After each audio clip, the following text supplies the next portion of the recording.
Alright, सो अदिति जी, सबसे पहले तो हैप्पी दिवाली एंड कॉन्ग्रेचुलेशन कि आपकी आश्रम सीजन चैप्टर 2 लोगों को बहुत पसंद आ रहा है। एंड उससे ही पहले जपनाम अदिति जी। जपनाम जपनाम, बाबा जी की जय हो। वो मत भूलिएगा।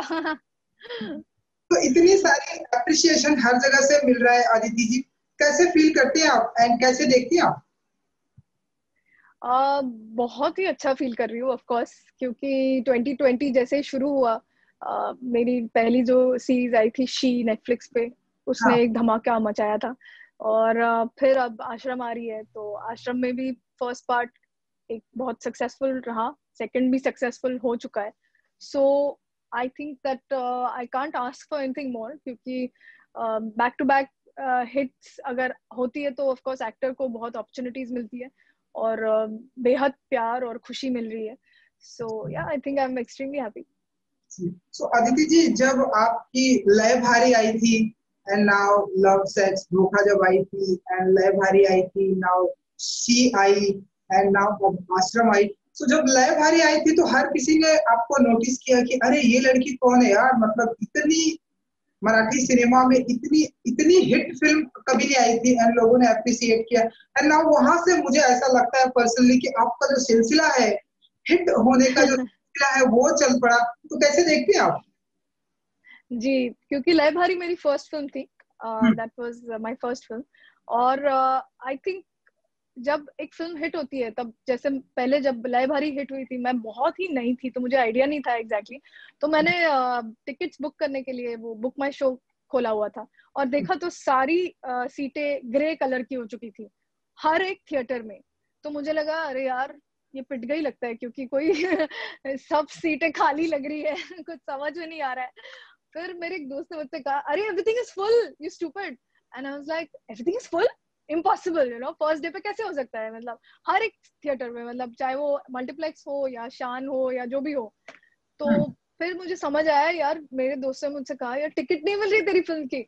और क्योंकि मैंने सबसे कह रखा था कि तुम्हें फर्स्ट डे फर्स्ट शो देखना ही होगा मेरे लिए। और जैसे जैसे वो हम आगे बढ़ते गए, एक हफ्ता, 2 हफ्ता, 3 हफ्ते, 4 हफ्ते, वो 3 महीने चली फिल्म। और हम सब ऐसे हो गए थे कि oh God, this is called something, कि आप जब थिएटर में जाओ, जो मैं आजकल मिस करती हूँ, लोग सीटी मार रहे हैं और दे एंजॉयिंग योर परफॉर्मेंस। सो जब मैंने रितेश देशमुख को मार डाला ऐसे दिखाया गया था, किरदार ने मार डाला करके, तो बहुत से लोगों का गुस्सा था कि तुमने रितेश को मारा, हम उसके फैंस हैं। So it was too much fun. और मुझे ऐसा लगता है कि मैंने डिसाइड कर लिया है अब, हर जो कुछ करूंगी उसे हिट ही करूंगी शायद। आई think that is what is happening. बिल्कुल, सो एंड या। मुझे भी ऐसा लगता है कि वहां से आपका जो हिट होने का सिलसिला है वो चल पड़ा है एंड नाउ अब हम आश्रम में देख रहे हैं। सो अदिति जी, आश्रम की बात करूं, चैप्टर 2 1 आई, लोगों ने बहुत ही अप्रिशिएट किया, 2 आई, तो थोड़ा कुछ बताना चाहेंगे कि कैसा रहा एक्सपीरियंस आश्रम का? आश्रम का एक्सपीरियंस बहुत ही अच्छा रहा, बिकॉज एक तो प्रकाश झा जैसे डायरेक्टर के साथ काम करने का मौका, और दूसरी बात स्क्रिप्ट बहुत ही बढ़िया है। मतलब किरदार देखेंगे आप तो पम्मी मेन जो चला रही है, पूरी कहानी आगे बढ़ा रही है, जो कि मुझे प्रकाश सर ने भी कहा था कि पम्मी की कहानी है। और कैसे फिर वो बाबा में इन्वॉल्व होती है और उसके साथ क्या क्या होता है आगे जाके। तो ये किरदार बहुत ही धमाकेदार है। मतलब उसमें बहुत there's a lot of meat to perform, that's what as they say। मतलब उसको आप अगर टॉस करो, लिफ्ट करो, स्मैश करो, कहीं से भी तुम्हें परफॉर्मेंस का एक स्पॉट नजर आएगा। तो वो करते करते मुझे समझ आया या कि एक पॉइंट आया था जब मुझे लगा अब बहुत हो गया, इमोशनल मेरा ब्रेकडाउन हो गया कैरेक्टर का, मतलब। और अब क्या होगा पम्मी के साथ, जैसे जैसे हम आगे शूट भी कर रहे थे, और जो जो सीन्स हम मैंने किए, स्पेशली जब मेरा भाई मरता है, लास्ट जो सीन था, एक तो हाँ। ठंड थी, बहुत ज्यादा ठंड थी वहां पे, और वो ठंड में शूट करो, और वो भी ऐसे सीन शूट करो, हे भगवान। उनको ऐसा होता था कि यार करना तो है पर हो भी नहीं रहा है मुझसे। पर वो जब खत्म हुआ उस दिन से मुझे लगने लगा अरे यार ये तो और चलना चाहिए था, ये खत्म क्यों हुआ। बिकॉज वो बहुत प्रभावशाली था मेरे लिए भी और ऑडियंस के लिए भी। और आई थिंक आगे देखते हैं क्या होता है, अगर आगे सीजन्स कर रहे हैं तो बहुत मजा आएगा। आई विश कि आगे कंटिन्यू होगा एंड सीजन 2 भी जल्दी आएगा, क्योंकि जिस तरह से अभी तो स्टोरी ऐसा लग रहा है अभी स्टोरी तो चल रही है। सो जी बॉबी देओल है एंड बहुत बड़ी स्टार कास्ट है।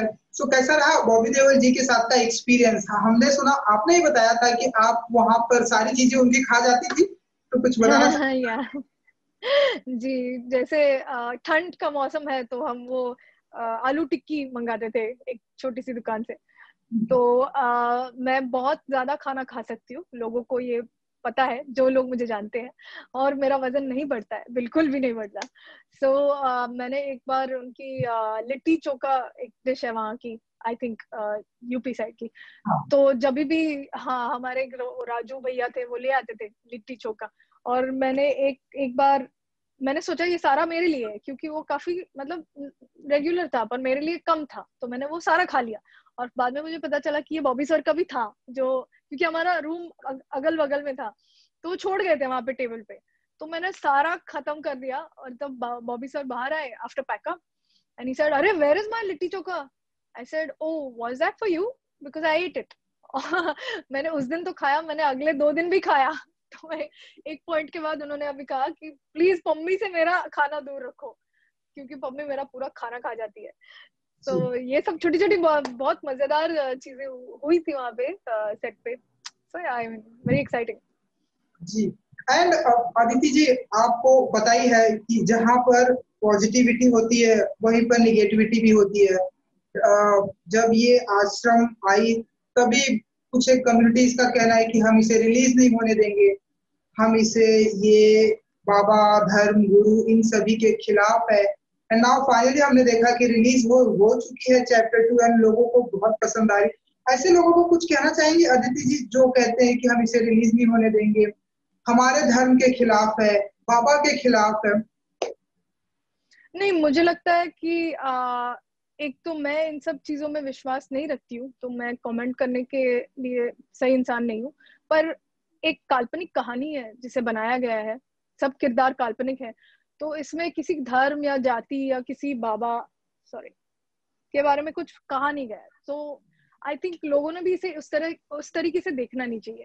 अगर वो देखते हैं तो फिर पता नहीं, मतलब उनकी क्या मेंटालिटी या माइंडसेट होगी। पर I think mostly I really can't comment on this, क्योंकि मेरी वो सोच नहीं है।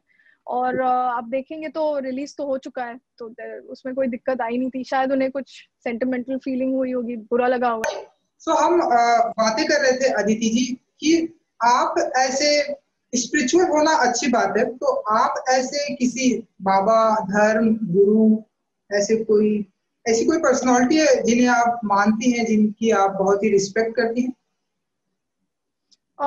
नहीं, आई थिंक मेरे माता पिता के ऊपर कोई नहीं है, क्योंकि उन्होंने मेरे लिए बहुत किया है। आई थिंक बचपन से लेके बड़ा किया, इतनी सीख दी, इतना सब कुछ दिया, उसके ऊपर आई थिंक कोई नहीं हो सकता। और अपने अंदर जो एक विश्वास है, एक धड़कन जो धड़कती है हमेशा, उसके लिए कोई है, कुछ है अद्भुत शक्ति, मैं उसमें विश्वास करती हूँ। वेरी ऑनेस्टली, फिलोसफी नहीं बोल रही हूँ, सच बात बोल रही हूँ। क्योंकि आई थिंक खुद में अगर मैं विश्वास करूंगी तो आगे मैं बढ़ पाऊंगी। नहीं तो जैसे हवा का झोंका तुम्हें जिस तरीके से, मतलब जिस दिशा में ये कर लेता है, वैसे अगर आप खुद पे अगर विश्वास नहीं करो, आप देखेंगे पम्मी भी इनफैक्ट उसी चीज के बारे में बात कर रही है।